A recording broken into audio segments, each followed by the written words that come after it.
Greetings, viewers. It's wonderful to see you all again. Today, let's start with a hot topic currently shaping the real estate market. Have you heard about the National Association of Realtors, also known as NAR, and its legal challenges in 2024?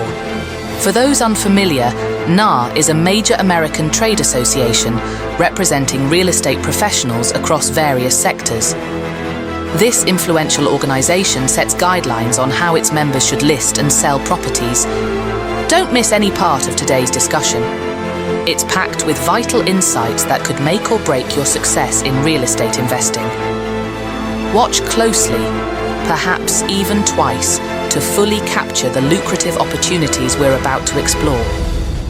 We'll also delve into how the ongoing legal challenges to NAR could dramatically change your strategy. So stay tuned. Recently, NAR has been under scrutiny due to several lawsuits. These legal actions assert that NAR's rules, specifically the way properties are listed and how commissions are mandatorily shared between listing and buyer's agents, are inflating the costs of buying and selling properties. Critics claim these practices discourage competition among real estate agents and keep commission rates artificially high, which ultimately raises costs for consumers.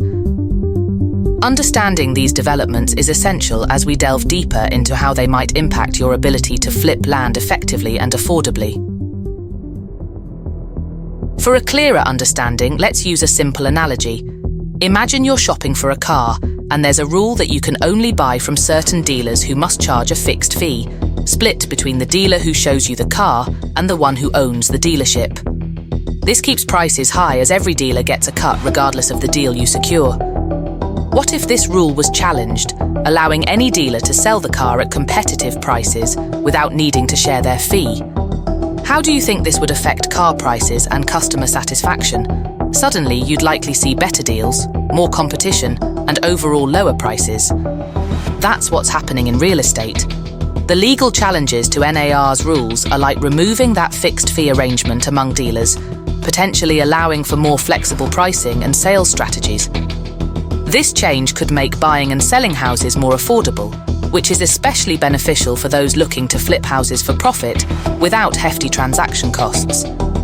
As we delve into the layers of these groundbreaking regulations, it's crucial for us to grasp the imminent changes and the urgent need to adapt.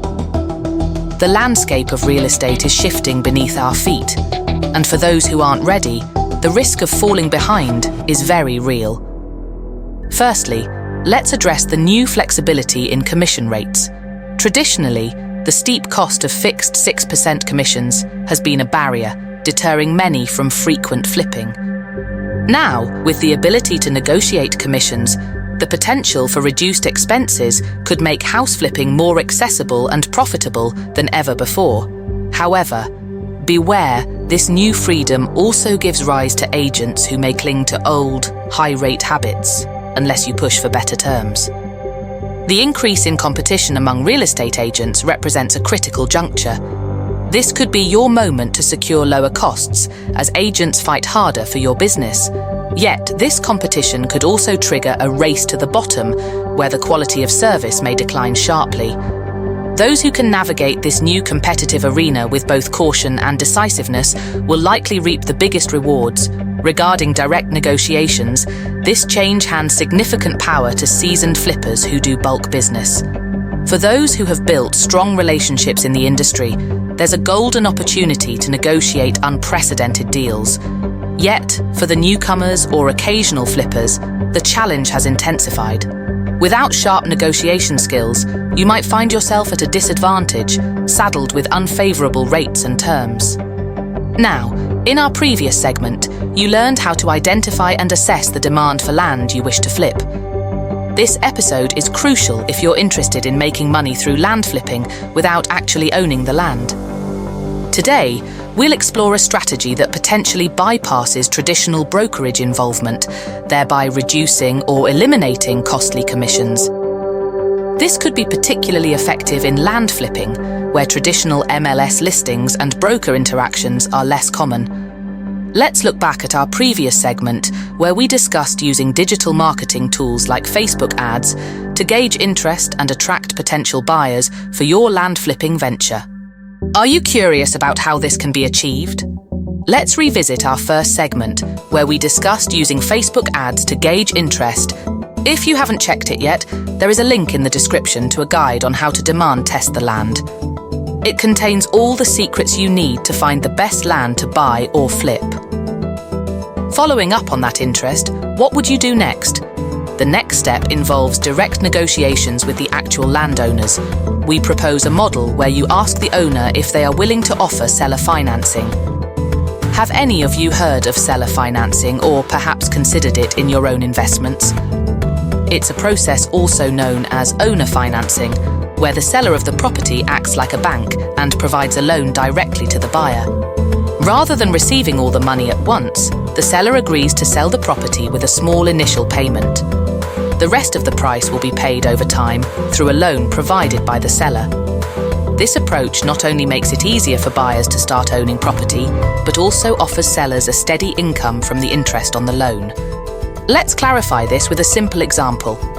Imagine you want to buy a piece of land, but you don't have enough cash up front for the full price and might not qualify for a traditional bank loan. Instead of walking away, the person selling the land offers you a deal. You pay just 10% of the land's price up front. For the rest, the seller acts like a bank, giving you a loan for the remaining 90%, which you agree to pay back over the next 1 to 3 years with a bit of negotiable interest. So, instead of paying the full price right away, you start owning your new land by just paying a fraction of the cost, and the seller earns extra from the interest you pay on your loan. It's a win-win situation. How would you handle such an opportunity? Share your thoughts in the comments below.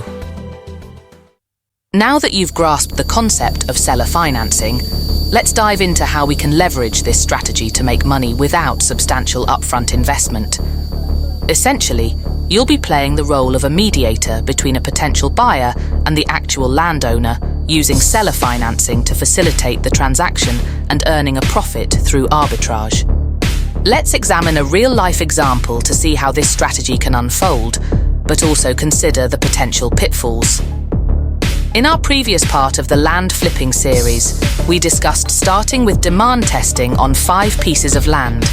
For each, we engage with the landowners to discuss the possibility of seller financing, focusing on their requirements for down payments and interest rates. Imagine we find a parcel priced at $7,000 and our market tests on platforms like Facebook show strong buyer interest. Suppose the landowner initially seems open to a $2,000 down payment and a 7% interest rate. However, you hold off on any immediate payment. Then you find a buyer from your Facebook testing who's interested. You offer the land with a down payment of $2,500 and a 9% interest rate, creating a profit margin. The buyer agrees and is ready to proceed. At this point, you're ready to transfer the $2,500 down payment from the buyer to the landowner. But what if the landowner decides not to offer seller financing anymore? Without their agreement to these terms, the deal cannot move forward.